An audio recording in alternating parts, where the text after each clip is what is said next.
Olá a todos, sobre o banquete antropofágico, canibalismo. Quando teve a chegada aqui dos europeus no Novo Mundo, né, América do Sul, nenhum deles se espantou mais pelo fato de que as coisas, o canibalismo mais assim forte, que estava relacionado até com a religião deles, né, dos índios tupis guaranis, potiguar, caeté, tupinambás, tupiniquins. Encontrou esses índios em toda a costa brasileira, e eles todos viviam em guerra, uma guerra tipo religiosa, né, a qual viviam se guerreando. Apesar de terem parentescos, né, falavam praticamente a mesma língua, e então era uma guerra entre eles. Eles gostavam de guerrear, gostavam de praticar o canibalismo, né? Então eram os costumes bárbaros que os nativos, quando eles se pegavam, era coisa feia mesmo, que é o que eu pretendo contar agora, que é o canibalismo, né? Em todo lugar no mundo eles nunca viram um canibalismo igual a este, né? Que é o banquete antropofágico. E o mundo inteiro não é nada igual. Existiam outros povos, né, indígenas em outros locais, né? Mas eles eles não comiam do jeito que ele era feito, que foram feitos, né? Que esse costume aí, né? Que eu vou contar daqui a pouco. Nada era comparado com os requintes desse ritual eucarístico. Era um sacramento, era uma vingança, né? Porque eles estavam sempre em guerra, né? Eles eram quase, como eu falei, quase irmãos entre si, né? Então, em torno é uma vingança terrível, né?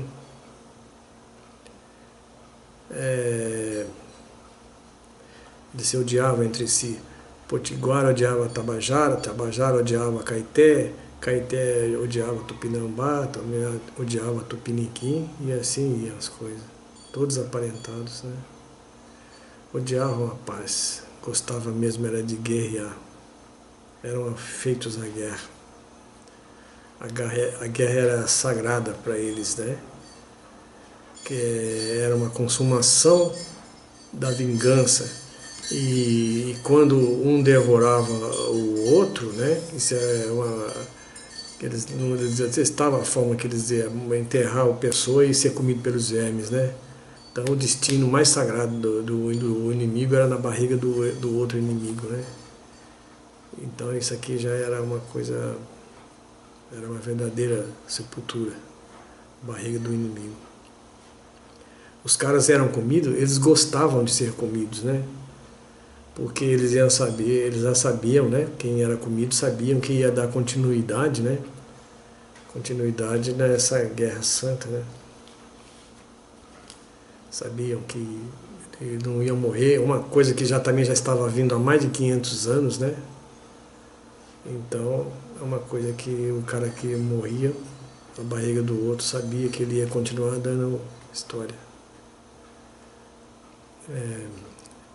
Hans Stader foi capturado em Bertioga em 1554 e foi ele que assistiu uma boa parte desses fatos, né, meu? E ele que escreveu, né, sobre isso, né? Em minúcias, né? Como isso acontecia, Hans Stader. Mas não foi só ele. Teve outros, Jean Lery, pastor protestante que viveu no Rio de Janeiro, na ilha de Willem-Gacton, e também André Tevet, que era um franciscano, era inimigo de Lery.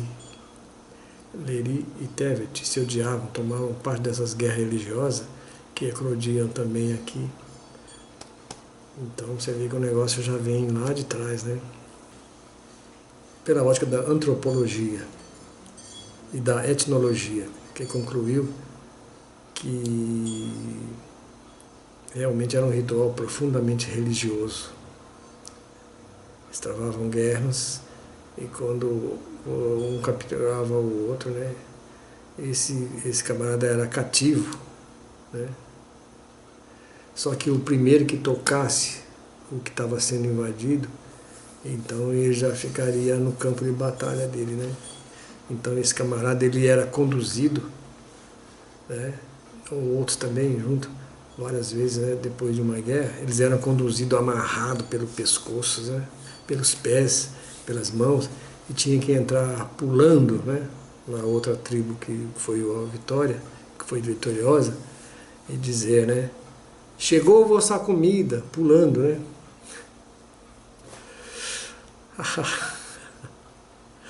Era uma frase, né? Ele tinha que estar pulando e falava. As crianças jogavam pedra nessa pessoa, né? Nesse índio, né? Que estava já dominado, né? Jogavam, as velhas também jogavam frutas, cascas de fruta, pedaços de pequenos pedregulhos na cara deles, né? Nós vamos te comer, nós vamos te comer. E de fato iam comer mesmo, né? Muita humilhação. Só que depois desse momento, né? Depois dessa humilhação, depois dessa degradação pública, né, esse prisioneiro passava a ser bem tratado, né? Ele passava a fazer parte da tribo que iria devorá-lo, até porque eles falaram a mesma língua, né?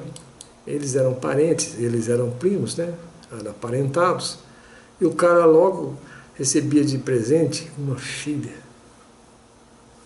do capturador, né? Ou a própria mulher do seu capturador, né? Ele podia ficar lá, transar com a filha do cara, transar com a mulher, né? Maior liberalidade. Tupi, muito bom isso, hein? E ficava morando na casa do índio, né? Ou na oca, né? Ou então numa oca próxima, né? Numa cabana do lado lá, né? E aí botavam uma corda, uma corda que ela se chama mussurana. Né? Essa corda tinha uns nós assim, né? Que assim que tinha uns nós, cada nó é a marcação das luas, né? Que para marcar a data da lua, né? Até a época da execução daquele cidadão. E aí ficava andando solto lá dentro da aldeia, né? Porque fugir não dava. Se ele quisesse fugir era uma ignorância, porque o cara ficava mais ou menos solto depois disso aí, né? Porque assim, se ele fugisse, era uma covardia imperdoável. Se o cara fugisse e voltava, aí seria terrível. Se ele voltasse para a tribo dele, na tribo dele ele não seria aceito, porque como ele tinha sido já capturado, ele teria que ser para ser comido, né, para manter a tradição. Não podia voltar para a aldeia dele, né, ele não seria aceito. Ia mandar ele de volta, né, do tipo, perdeu, né, você agora tem que voltar para lá.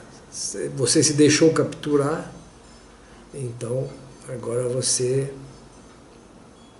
volta para lá.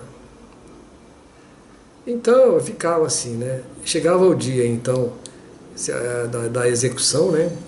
O cara estava ligado a uma lua determinada, né? Que era o dia que ele fosse, né? Bacará, né? Porque era assim, na maior, né? Era um ritual, era um banquete. E aí os momentos que antecedia o banquete propriamente dito, durava 5 dias, uma semana, né? E aí na véspera da execução tinha uma grande beberragem de uma bebida chamada cauim. Cauim é uma bebida que era feita com um fermentado de mandioca, com casca de mandioca, colocava lá num negócio lá, e ele era fermentado, né?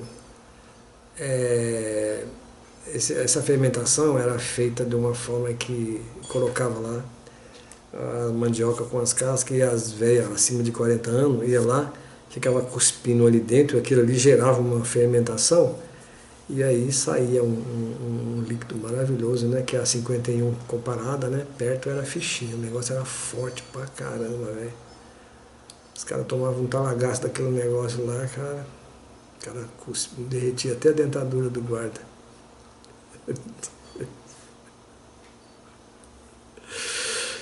As velhas indígenas é que faziam, né? Ficavam lá na beira do coisa lá e às vezes ela não tinha dente, cuspia lá dentro e fermentava, fazia essa bebida fortíssima, né?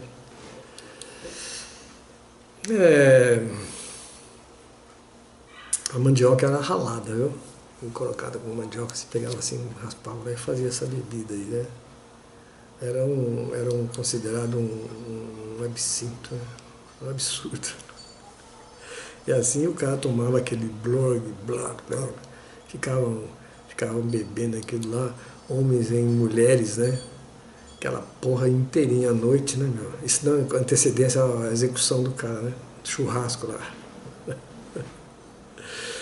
E assim se ouvia os cânticos, né, meu? As rezas rituais se ecoavam pela mata inteira a noite toda, né? E o camarada ali, né, já sabendo que ele ia, quando amanhecer, ele ia ser executado, né? Que ele ia ser devorado. E aí o que acontecia? Ele era banhado, né? Dado um banho nele de manhã.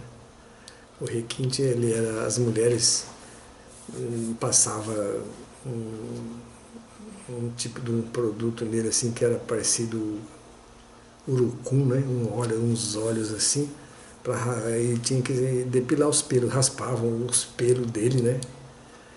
Que cobriam, né? E busuntava ele com aquele produto lá, né, meu, que era feito de praticamente de. Eu falo coloral, mas não é, né? É aquilo que eu falei mesmo. Não tava, era escuro. Aí agora, cara, é urucum, lembrei. E colocava um tipo de purpurina na pele dele também, que era feita com casca de ovos, né? Um monte de tipo de ovos, né? Entendeu? Um monte de penas, né? Penas de papagaio, umas penas lá de pássaro, né, meu? Aí o camarada ficava todo, né? Parecendo, lembra, não sei se vocês conhecem o Clóvis Bornai, né? Eu dizia já o mestre aí, Eduardo Bueno, né? E aí deixa o camarada fugir, né? Para ele incorporar o papel dele, né? Que era de fugir. Só que ele já sabia que ele ia ser capturado de novo, né? E logo em seguida ele era realmente capturado, né? Levado de volta para dentro da tábua, né, meu? E aí toda a tribo reunida ali naquele pátio gigante, né? Pátio gigante, imagina, né? Tinha um momento de um grande discurso, né? O cara, o carrasco é o cara que o capturou, né? Em geral, o próprio cara que tinha o capturado é que estava vestido com um manto tupinambá, né? Que ele era feito assim, era um manto maravilhoso, que era da cabeça até os pés, assim, né? Ele era feito com penas de tucano, né? Um manto muito legal, que ainda existe um manto desses, né? Sagrados, né? Que sobreviveu da história, né, meu? Que está lá em Copenhague, né? Lá na Dinamarca, lá, né? Esse pau que eu estou falando aí, ele se chamava Ibirama. Não, não é Ibirama, é Ibirapema. Não dá para ficar decorando esses nomes, tem que ler mesmo, né?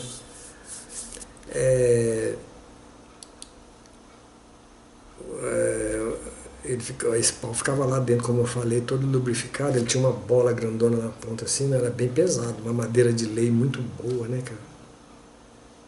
Era uma arma de guerra fodida, com óleos especiais, né? Paraná, aquela coisa toda, né? Tudo pra, dentro dos conformes da seita lá, né? Bom, aí o carrasco, né? Era alguém que perguntava assim, esse carrasco perguntava, né? Pro inimigo: ô cara, tu és ou não é nosso inimigo? Aí o camarada, o capturado falava, sim, sou inimigo ferrenho. Inimigo ferrenho? Eu sou inimigo, mas eu já matei vários de vocês e já comi vários de vocês também. E eles ficavam discutindo assim, né? Fazendo pergunta e o outro respondendo, né? O cara dizia, eu já matei fulano, eu já matei Beltrano, não sei o que, e o cara diz, pois agora será morto e será devorado por nós. Aí o cara respondia, sim, mas a minha tribo também vai vir aqui e vai me vingar e vai devorar vocês também. Ah, tá, mas agora quem vamos devorar é você. Chega a ser cômico. E no meio dessa conversa, o cacique que já tinha entrado, mas estava com os olhos revirando, doidão, né, meu? Né? E o prisioneiro estava lá, ele ficava assim, eles colocavam uma corda na cintura, ficava um índio de cá, um índio de lá, outro na frente, outro atrás, amarrava o cara ficava em pé preso ali, né? Ele ficava em pé, ele ficava preso pela cintura com corda, né? Então, não que ele fosse fugir, né? Não que ele fosse fugir, aquela corda lá era que fazia parte do ritual, né? Um puxava para lá, um puxava para cá. Com essa também, a corda, o ritual enrolada no ventre dele, aí o cara vinha por trás com aquela arma que eu falei, né? E poft! Estourava o miolo do infeliz, cara.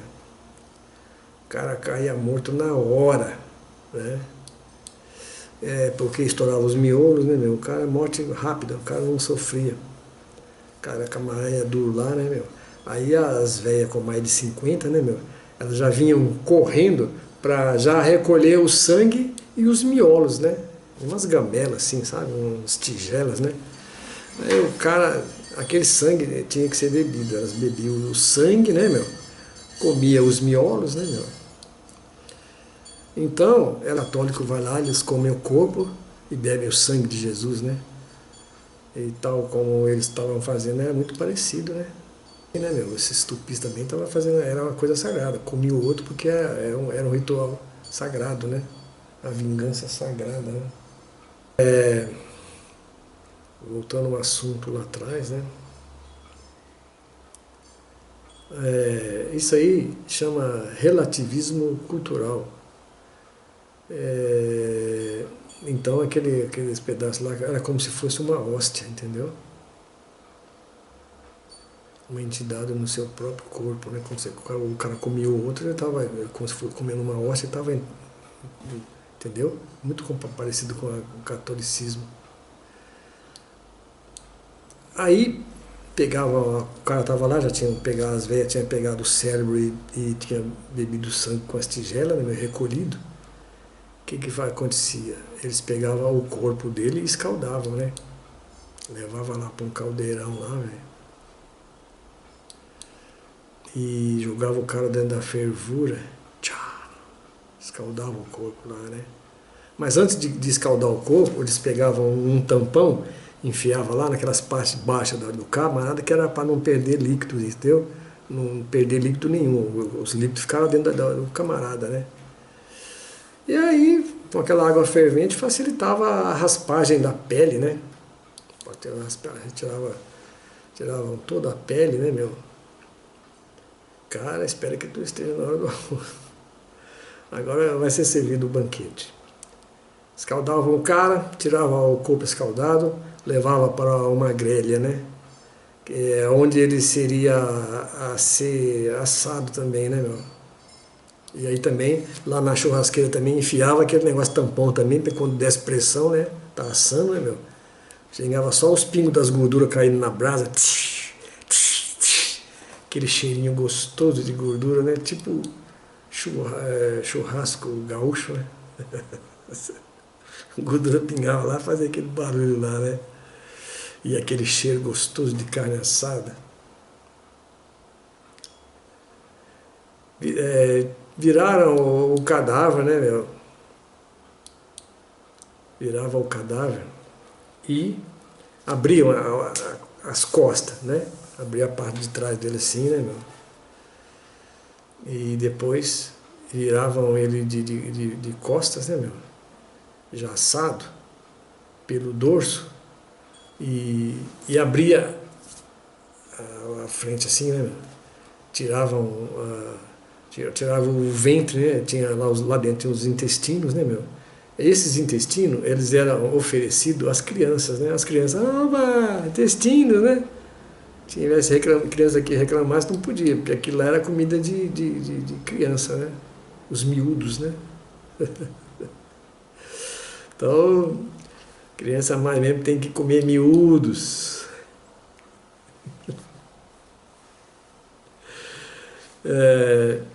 Os índios jovens, né, tal, adultos, né, meu, deveria dizer para a criança, olha, isso aí é bom mesmo para a criança, é os intestinos, né?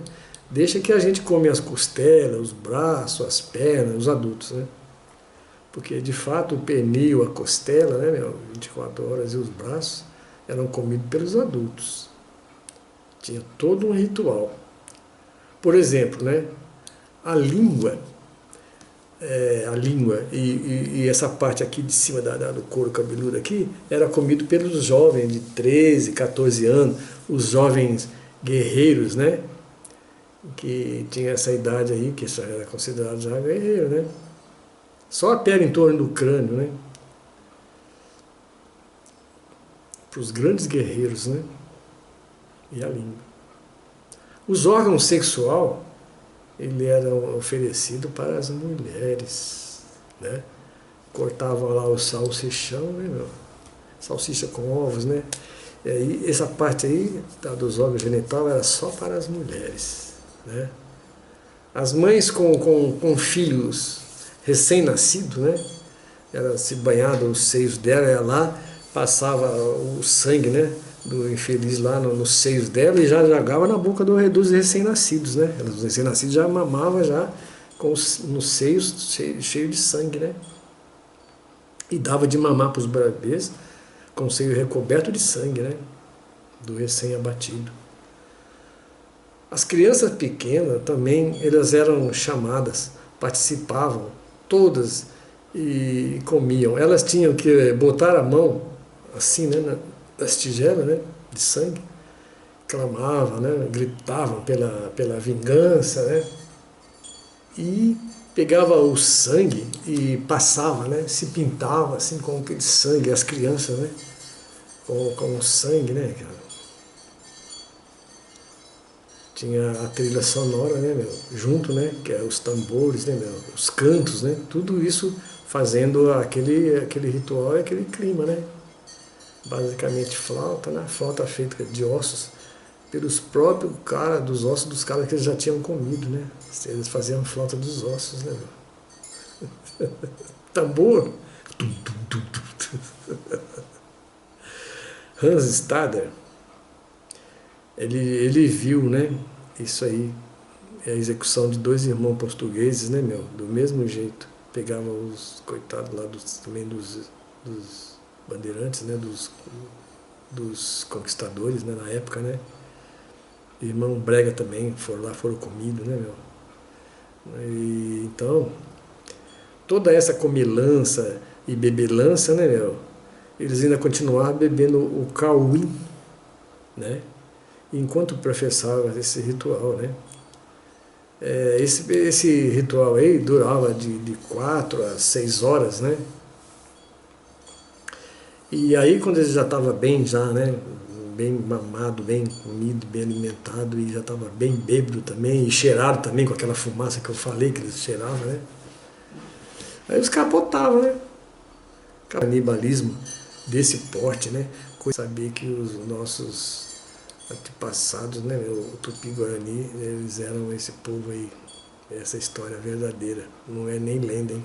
É história mesmo, com várias pessoas vários relatos, né, que eu não vou aqui discriminar, né, meu, qualquer coisa só tem que pegar o livro lá e ver, né, meu, eu também não vi pelo livro, eu estou vendo aqui pelo pelo Eduardo Bueno, né? O qual eu sou fã. E é isso aí. Queria contar esse caso para vocês, da nossos antepassados, nossos índios, né? Que eram todos parentes, né? Para que vocês, eu achei muito interessante essa história. E eu gostaria que vocês soubessem, né, meu? Tem mais pesquisa em toda parte, tem isso, né? Mas eu gostaria de eu falar também aqui no meu canal. É o Márcio Jubilão. Espero que vocês gostem, que dê lá um like, né, meu? Para fortalecer o meu canal. Agradeço a todos pela paciência de ver a minha falta de prática de falar assim, né? Com vocês diretamente. Mas é um caso que eu espero que vocês tenham gostado. E até a próxima. Fui! Grande